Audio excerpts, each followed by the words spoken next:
আজ তোমাদের সাথে কিছু কথা শেয়ার করি। একটু আওয়াজ আসতে পারে, বাইরে আছি তো, গাড়ির আওয়াজ। যাই হোক, তো সেটা হচ্ছে এই বড় বড় ব্লগারদের নিয়ে, যাদের এত এত ভিউজ, এক একজনের 4টে 5টা করে চ্যানেল, কিন্তু সেই চ্যানেলে তারা কত যে মানুষকে ঠকাচ্ছে সেই সম্বন্ধে কিছু কথা বলবো।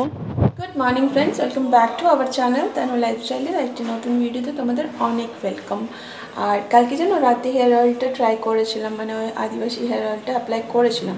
তো আমার খুব বেশি হেয়ার ফল হয় না, আর একটু সে একটু হয়তো কালকে যখন চুল আসছে তখন অল্প স্বল্প হয়েছিল, বাট তেল নিলে প্রচুর পরিমাণে হেয়ার ফল হয়। আমি ওই জন্য একদম তেল লাগাই না।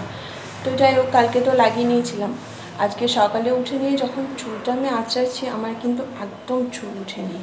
তো আই হোপ কি অয়েলটা কাজে দেবে, কারণ আজকে সকালে বা কালকে একবারই অ্যাপ্লাই করেছি। আজকে যখন ট্রাই করলাম, চুল সেইভাবে আমার মানে হেয়ার ফল হয়নি, সেভাবে চুলটা উঠেনি। এবার দেখা যায় শ্যাম্পু করি, তারপরে দেখবো যে হেয়ার ফল হচ্ছে কি না হচ্ছে। বাট সকালের রেজাল্টটুকু আমি তোমাদের সাথে শেয়ার করে দিলাম। আর টাইলসগুলো একটু নোংরা হয়েছে, তো অ্যামোয়ের এই লিকুইডটা আমি নিয়ে আসি, এটার সাথে একটুখানি দেখো, তোমাদেরকে ব্যাক ক্যামেরা করে দেখাই। এই দেখো, এই জিনিসটা নিয়ে আসি, তো এটার সাথে এখন জল দিয়ে এটা মিক্স করব। এখানে টাইলসগুলো একটু দেখতে পাচ্ছ দাগ দাগ হয়ে আছে, তো এখানে একটুক্ষণ এটা অ্যাপ্লাই করে রেখে দেবো, তারপর একটু ঘষে দিয়ে মুছে দিলেই কিন্তু পরিষ্কার হয়ে যাবে। তো চলো ঝটপট করে এই দুটো জলটা আর লিকুইডটা মিক্স করে নিই। তো এটা খুব ভালো করে শেক করে নিলাম। এবার দেখো, পুরো এই জায়গাগুলোতে স্প্রে করে দিচ্ছি। কালো কালো ছোপ ছোপ হয়ে আছে, তোমরা দেখতেই পাচ্ছ। তো তোমরা এইভাবে টাইলস পরিষ্কার করতে পারো। জানলার অবস্থাটা দেখছো, যেহেতু আমার এখনও চিমনি লাগাইনি, তাই কীভাবে মানে তেল ছিটকায়, সেগুলো ধুলো হয়ে একদম চটচটে হয়ে গেছে। বাট দেখবে ম্যাজিকের মতন জায়গাটা একদম পরিষ্কার হয়ে যাবে। এটা দিয়ে জাস্ট ওই 10-15 মিনিটের মতন রেখে দেবো। তারপরে এই দেখো, একটা স্কচ ব্রাইট দিয়ে হলো। এভাবে তোমরা একটুক্ষণ, জাস্ট একটুক্ষণ 2-4 মিনিট একটু ঘষে দিলে, তারপরে জল দিয়ে ধুয়ে দিলে বা মুছে দিলে জায়গাটা দেখবে একদম পরিষ্কার হয়ে যাবে। আমি তোমাদেরকে এখনই দেখাবো, তোমরা সাথে থাকো, স্কিপ করো না। স্কিপ করলে দেখতে পারবে না। আর এখন প্রায় প্রত্যেকেরই টাইলসের ঘর, তো জিনিসটা ভীষণ কাজের, ইউজ করো। দেখতে পাচ্ছ, দেখো, এরপর একটা শুকনো কাপড় না, কাপড়টা ভিজিয়ে নিয়ে জায়গাটা আমি পুরো মুছে দিলাম। দেখো একদম দাগগুলো উঠে গেছে। এর থেকেও বেশি ভালো বুঝতে পারবে তোমরা এইখানে দেখো, জাস্ট একটু হালকা হালকা করে আমি ঘষে দিচ্ছি, আর কীভাবে নোংরাটা উঠছে দেখতে পাচ্ছ। তো এই জায়গাটা এখন দেখে মনে হচ্ছে কি সত্যিই জায়গাটা ভীষণ নোংরা ছিল, কিন্তু এখনই দেখবে জায়গাটা একদম ধবধবে সাদা হয়ে যাবে। তো ওটা আমি ভালো করে ঘষে নিলাম। ঘষে নিয়ে এই দেখো, এখানটা জল দিয়ে আমি ধুয়ে দিচ্ছি। এখানটা মুছিনি, জল দিয়ে ধুয়ে দিলাম, তারপরে জায়গাটা মুছে দেবো, যেহেতু জলটা বাইরের দিকে বেরোবে।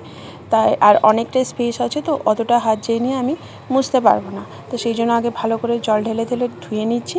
তারপরে এই দেখো, একটা কাপড় দিয়ে আমি এটাকে ভালো করে মুছে নিচ্ছি। এবার চলো শেয়ার করি। দেখতে পাচ্ছ, এটা সেই জায়গাটা কিন্তু যেটা তোমাদের সাথে আমি আগে শেয়ার করলাম, কী হারে তেল চিটে হয়েছিল, নোংরা, কিন্তু এখন দেখো একদম ধপধপে সাদা হয়ে গেছে। এদিকে ভাত বসিয়ে দিয়েছি, এখানে বানাবো ডালের বড়া। আর কি করছি তোমাদের সাথে অবশ্যই শেয়ার করব। ছাদে উঠা যাচ্ছে না, কি মারাত্মক পরিমাণে রোদ। জাস্ট 1 ঘন্টা জামা কাপড়গুলো আমার মিলে আসা হয়েছে, তো 1 ঘন্টার আগেই শুকিয়ে গেছে। আমি যাইনি, তাই জাস্ট মিলে আসবো, একটু পরেই যাই, সব কিছু একদম শুকিয়ে গেছে। ঠাকুর স্নান হয়ে গেল, ঠাকুরের ফুল তুলতে গেলাম, তো সব তুলে নিয়ে চলে এলাম। এইটুকু এলাম, তাও ছাতা নিয়ে গেছিলাম, আর কী পরিমাণ ঘেমেছি। রান্না আজ এখনও পর্যন্ত সেরকম কিছু করিনি, সকাল থেকে না ফোন নিয়েই বসেছিলাম। তো ডাল ভাতটা হয়ে গেছে, এবার দেখি সবজি টবজি কিছু করবো, তার আগে পুজোটা করে নিই। ঘড়িতে বাজছে এখন 11:40, তো অনেকে আস্তে আস্তে আমার পুজোটা ঠিক হয়ে যাবে। চলো পুজোটা করে নিই, গোপুসোনাকে তুলি, তারপরে সব ঠিক আছে। এখন 2:30, তো আমি ভাবছি মানে যেহেতু ওর 12:30টায় ছুটি হয়, 1:30টার মধ্যেও বাড়ি চলে আসে। তো আমি বসে আছি, আসবে, আমার খেয়ালই নেই যে আজকে ওর লেট করে ছুটি হবে। তারপরে ভাবলাম ড্রাইভারকে ফোন করি, বলি না একবার গ্রুপটা চেক করি। গ্রুপ চেক করে দেখছি যে আজকে ওর 3টের সময় ছুটি হবে। এই আওয়াজটা কিসের জানো? কারেন্ট গেলে ইনভার্টারে এরকম আওয়াজ হয়। যাই হোক, তো বসে বসে শুধুই ছিলাম, খেয়ে নিলে হতো। আর খিদেও পেয়েছে, সকাল থেকে যেহেতু কিচ্ছু খাইনি, এখন 2:30 বাজছে, তো ভাবলাম তাহলে চলো খেয়ে নিই, কারণ অনেকের আস্তে আস্তে প্রায় 3:30 বেজে যাবে। এদিকে ঝর্ণা চলে আসবে, সব বাসন টাসন নামিয়ে দিতে হবে, ওর খাবারটা বেড়ে রেখে বাকি সব বাসন নামিয়ে দেবো। তো খাবার আগে যথারীতি তোমাদের সাথে চলো একবার লাঞ্চ মেনুটা শেয়ার করে দিই। তারপরে এখানে আছে ভাত, এটা আর খুলছি না। এখানে আছে ডাল, আম ডাল, এখানে আছে করলা ভাজা, যেটা দেখলেই অনেক রেগে যাবে। এখানে আছে বড়া ভাজা পেঁয়াজ দিয়ে আমার, আর এটা হচ্ছে পেঁয়াজ ছাড়া অনেকের। আর এদিকে আছে ঝিঙে পোস্ত, একদম মাখা মাখা করে, বাস গরমে সিম্পল। আর গুঁড়া মাছে বের করে নেব, তাহলেই হয়ে যাবে। আর ওখানে শশাটা রাখা আছে, অনেক এলে কেটে দেবো, আমার ইচ্ছে করছে না শশা খেতে। চলো খেয়ে নিই, তারপরে আসছি। আমার তো খাওয়া আগেই হয়ে গেছে, বলতে পারছি এখন 3:30। অনেক ওই 3টে নাগাদ এলো, স্নান করলো, খেলো।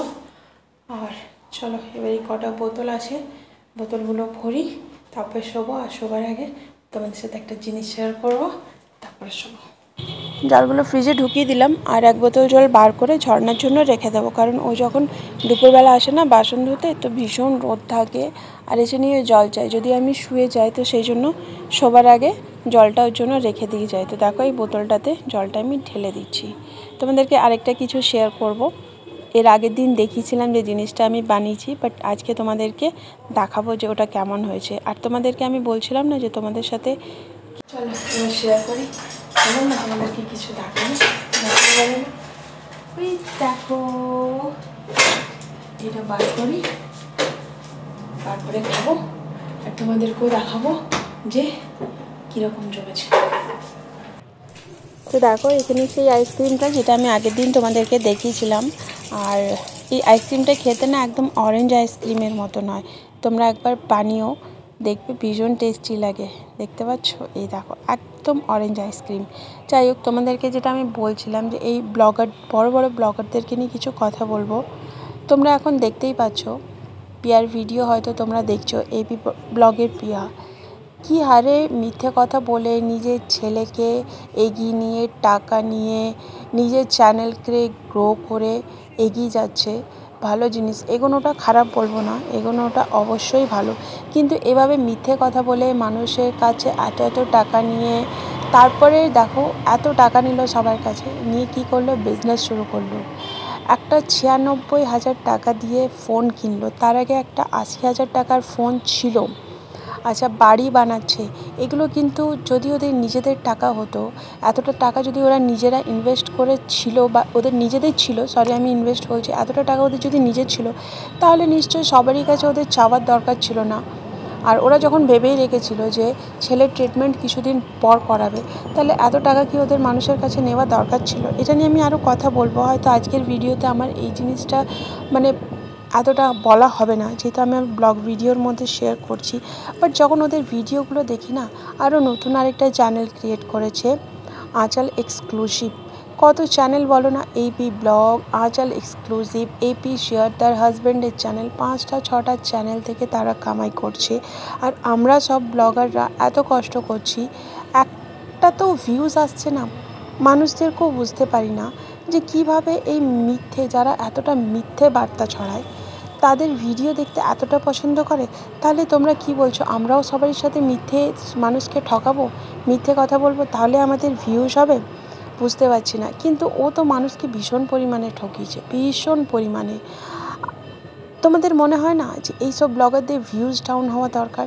তাহলেই হয়তো ওরা বুঝবে। ছোট্ট ছেলেটাকে আমি এখানে আনছি না, কিন্তু কি বলো তো, নিজেরা যে এই 2 হাত ভরে টাকা রোজগার করো খুব ভালো কথা, কিন্তু মানুষকে ঠকি নয়। এত এত মানুষের কাছে তোমরা ভেবেছিলে মানুষের 10 টাকা 5 টাকা 20 টাকা দিচ্ছে, তো কিন্তু বলে না বুন বুন মে সমন্দর হতা হ্যায়, সেই এত এত টাকা নিয়ে তোমরা অনেক টাকা জমিয়ে নিয়েছো। আর সেই টাকা তোমরা কাজে লাগাচ্ছ।